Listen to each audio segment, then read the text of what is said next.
Ganito ba?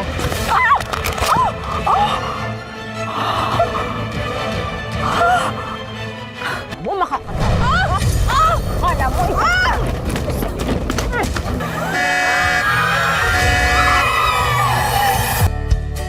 Ang ganda-ganda naman ng pwesto mo. Ayan, may customer ka na. Ang ganda ng pwesto mo dito ha, sa lahat ng customer. Naku, ay salamat, ikaw din. Yung Ate Joy, Oh, ganda. talagang hindi mo talaga ako titigilan, ano? Una, sasadyain mo na maaksidente ang anak ko. Tapos ngayon naman, tatanggalan mo ako ng hanap buhay ko. Pagkatapos mo akong bastusin sa harapan ng anak ko nung isang araw, palagay mo palalampasin ko ginawa mo? Ah, nakakalimutan mo na ba? Ako ang Hermana dito. Ako ang punong abala sa fiestang ito.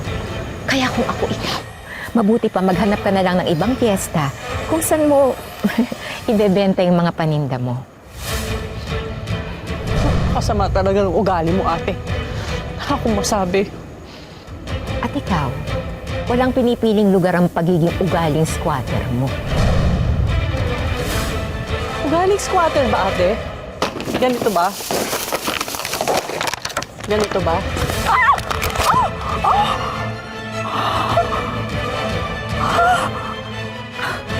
Yan ang dapat sa'yo. Ugaling squatter pala.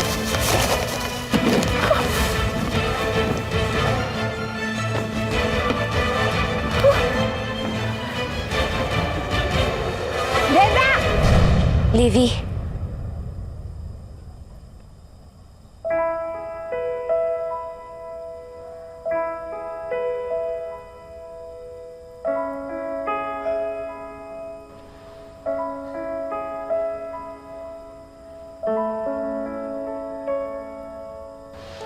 Iwan ko muna kay AC, ha?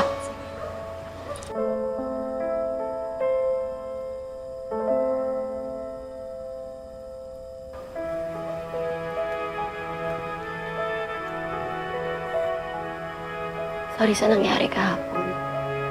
Sorry sa asal ng mama ko. Noon pa niya sinasabi sa akin na dapat ako pinakamagaling sa lahat. Kapag uwi ko dito sa Maka, ipakita ko daw sa'yo, kay Tita Glenda, na kaya kitang talunin. Wala akong alam. Yun pala, may issue si Mama tsaka si Tita Glenda about sa papa mo.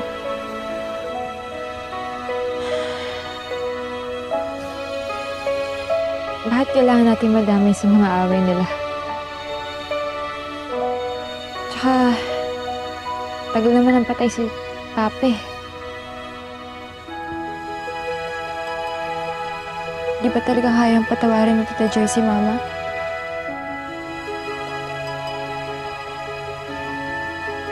Alam mo, AC, sobrang excited ako nung umuwi ka.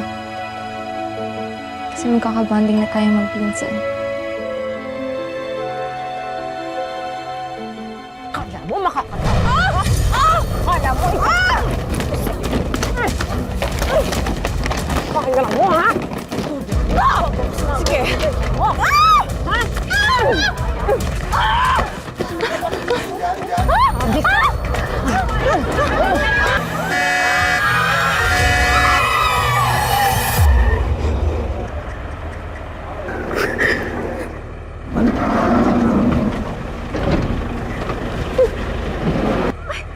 Mayor Fernando! Kayo pala! Ay, Hermana Joy, nakita ko yung ginawa mo. kasi naman po, Mayor, tong kapatid ko, basta na lang ako sinugod. Tinanggal niya po ako sa listahan ng mga pwedeng magbenta dyan. Joy, mali itong ginagawa mo. Kapatid mo pa pala ito inaapi mo. Mawalang galang na ako, Mayor. Away naming magkapatid to. Ipapaalala ko pa ba kung gaano kalaki ang nagastos ko para lang pagandahin ang fiesta ninyo? Ako, Hermana, dito, Mayor. Kaya kung anong gusto ko, yun ang masusunod. Kung ganyan din ang ugali ng Hermana, wag na lang. Oh? Wala sa puso mo ang pagdiriwan ng kapistahan ng patron natin sa simbahan. Ngayon din, papapalitan kita bilang Hermana. Mayor, hindi po. Pero, Mayor, ang laki na po na nagastos ko. ibabalik ko sa iyo yung pwesto mo para makapagtinda ka ulit. Salamat po. Mayor! Sorry po, Mayor. Parang awa niyo na po, Mayor. Mayor! Mayor! Sorry na po. Aayusin ko na po talaga pakikitungo ko sa kapatid ko. Mayor! Mayor! Mayor! Mayor! Mayor! Well, may ilang days pa bago yung performance sa fiesta. Sama ka na ulit sa sayaw. Kung hindi man ako makasayaw, susuportahan ko pa rin kayo.